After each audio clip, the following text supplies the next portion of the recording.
जब मैं prime minister की मीटिंग में गई, मैंने उनको बताया वहां पर, मैंने कहा आपने जम्मू कश्मीर का क्या हाल कर दिया, बर्बादी कर दी, बात नहीं कर सकता कोई ऊंची आवाज में।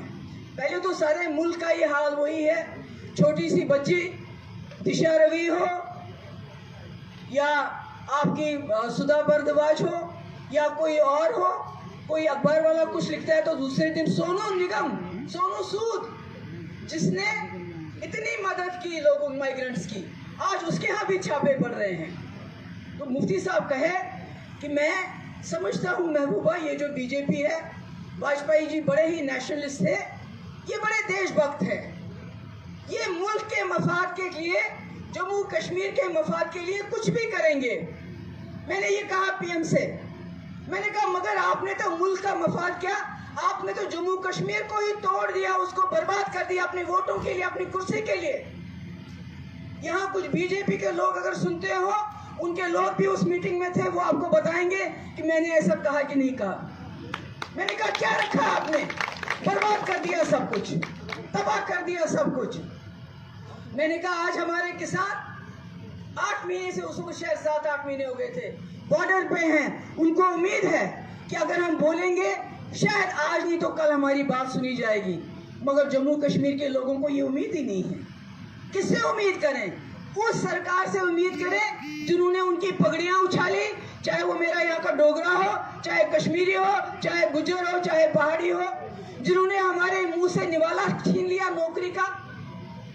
आज हरियाणा में वो नौकरियां रिजर्व करते हैं अपने जवानों के लिए, मगर जम्मू कश्मीर के जवानों की नौकरियां छीन लो, इनकी जमीनें छीन लो, इनकी नौकरियां छीन लो, इनको प्रॉपर्टी टैक्स लगाओ, इनको ये टैक्स लगाओ, इनकी उम्र 48 साल कर दो नौकरी में। ये कहीं है क्या मुल्क के अंदर? 60 साल है और यहाँ 48 साल। आप खुद ही देखिए इन्होंने कहां से कहां पहुंचाया हमको, और हमारी जीडीपी बांग्लादेश से भी हम पीछे चले गए हैं। मैं आपको कुछ मिसालें दे, और क्या होगा। यहाँ मेरे बड़े अच्छे, मैं नाम नहीं लूंगी, कुछ मीडिया के लोग इंतजार कर रहे हैं ये कब बोले अफगानिस्तान, तो शाम को 9 बजे की डिबेट होगी। शाम को 9 बजे मैं बोलूंगी अफगानिस्तान के बारे में। क्या बोलूं कि आज जब शाम को टेलीविजन पे किसानों की समस्या डिस्कस होनी चाहिए, हमारे 500 से लेके 1000 किसान जो है शहीद हो गए, उनकी बात नहीं करते हैं। बेरोजगारी बढ़ रही है, नौजवान इस वक्त जहर खाने के लिए, ड्रग्स खाने के लिए ड्रग्स खा रहा है क्योंकि उसके पास रोजगार नहीं है।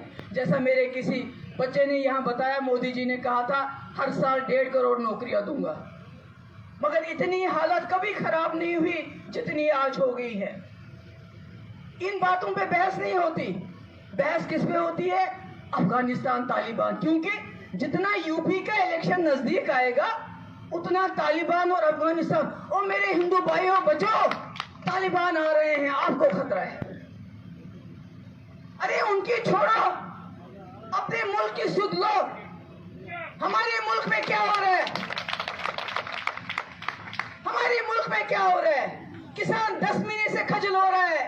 अन्नदाता जिसका अन्न आप आज थैलों में डाल के गरीब लोगों को मुफ्त दे रहे हो, उसका अन्नदाता किसान, और उस पे अपनी फोटो चिपका के गांव-गांव भेज रहे हैं। यार उसमें तो किसान की फोटो होनी चाहिए थी, नहीं होनी चाहिए थी।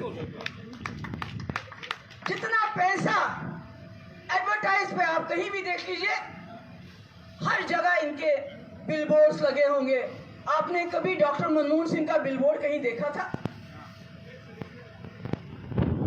मैंने अभी पढ़ा कि आरटीआई के किसी बंदे ने आरटीआई की थी कि भाई ये जो बीजेपी है एडवर्टीजमेंट पे कितना पैसा खर्च करती है। आपको यकीन, आपको ताजुब होगा कि करोड़ों रुपए दिन में खर्च होते हैं एडवर्टीजमेंट पे। ये जो पेट्रोल की कीमत बढ़ाई जा रही है, अगर बाहर लीटर पे 1 रुपया बढ़ता है तो यहाँ 50 रुपए क्यों बढ़ाता है ये? क्योंकि ये जो एडवर्टीजमेंट करती है, इसका पैसा कहाँ से आएगा? ये जो दूसरों के एमएलए चुराते हैं, उनको खरीदते हैं, जिनको खरीद नहीं सके उनको ईडी से पिटवाते हैं, तो फिर वो कैसे होगा? वो पैसा तो आपकी जेब से निकल के पेट्रोल में जाके इनकी जेब में जाता है, जिसे खरीद फरोख्त करते हैं। अरे तालिबान ने बड़ा जुल्म किया औरतों पे, अरे आप भूल गए क्या? हमारे यहाँ 15 मिनट में एक रेप होता है, एक बलात्कार होता है, और उसके बाद उनको रात के अंधेरे में जला दिया जाता है। हमारे यहाँ दिन में सैकड़ों की तादाद में लड़कियों को डॉवरी के नाम पे जलाया जाता है। उसकी सुध लो, तालिबान तालिबान, अफगानिस्तान तालिबान, ये क्या बात करते हो? आप देखो हमारे लोग, गरीब लोग कहाँ पहुंचे हैं, कितने गरीब हो गए हैं इस 7 साल में। जो 70 साल में कांग्रेस की सरकार ने, दूसरी सरकारों ने इस मुल्क में पैदा किया था, बनाया था, वो 7 साल में ने सारा तबाही बर्बाद कर दिया, सब कुछ बेच डाला, कुछ भी नहीं रखा।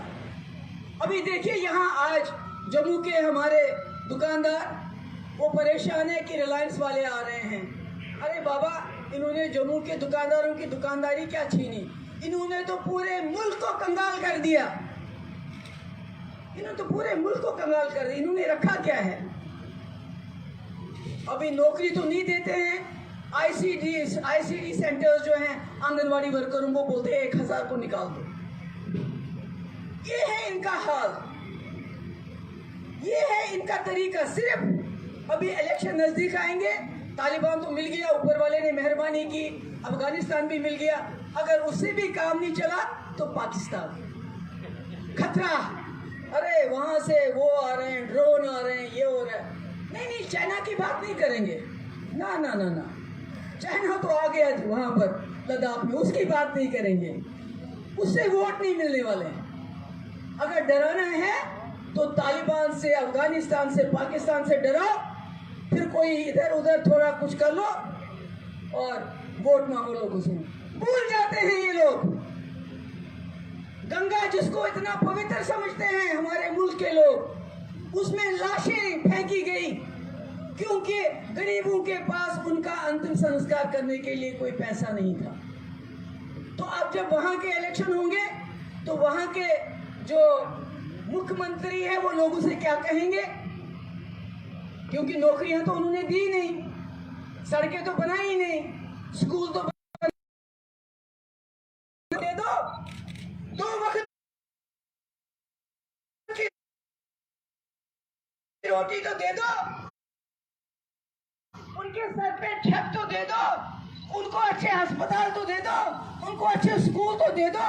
जब वो सब दोगे तब आके वो जम्मू कश्मीर में प्लाट जरूर खरीदे, अगर वो खरीद सकते हैं।